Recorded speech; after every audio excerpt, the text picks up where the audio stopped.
সালাম আলাইকুম। কি অবস্থা আপনার গো? ভালো আছেন নি ব্যাক? আর ফাঁসি কে দেখছেন নি? নোয়াখালীর পারভেজ ভাই, সুবর্ণচরের মানুষ। আপনার জন্মস্থান কি সুবর্ণচর? সুবর্ণচর, অরিজিনাল সুবর্ণচর। কিন্তু সুন্দিয়া মানে সিটেঙ্গা। যাই হোক, কথা হচ্ছে যে কি আজকে আমরা দুই ভাই একাত্রে বসে আছি একদম মানে একা।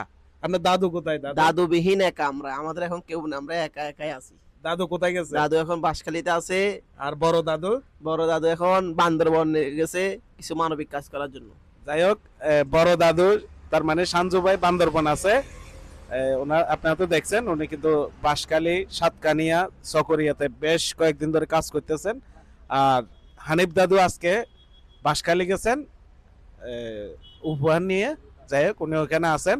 তো সবচেয়ে বড় কথা হচ্ছে ফারভেজ ভাই কেন যায় নাই? ফারভেজ ভাই আপনি কেন যান নাই? আমি যে ওই যে কর্মচারী কারণে যেতে পারিনি। সবচেয়ে বড় কথা হচ্ছে ফারভেজ ভাই গত কয়েকদিন আগে একটা মারাত্মক ভাবে ক্ষতিগ্রস্ত হয়, অ্যাক্সিডেন্ট হয়েছিল। সেই কারণে উনি এখনো পুরোপুরি সুস্থ না। যাই হোক, ওনাকে এই কারণে আমরা হাতছাড়া করতেছি না, রিস্ক নেওয়ার দরকার নাই। তো ভালো থাকবেন সবাই, বেশি বেশি লাইক কমেন্ট করবেন, সুমন পেজের সাথে থাকবেন, ভালো ভালো ভিডিও দেওয়ার চেষ্টা করব। আল্লাহ হাফেজ।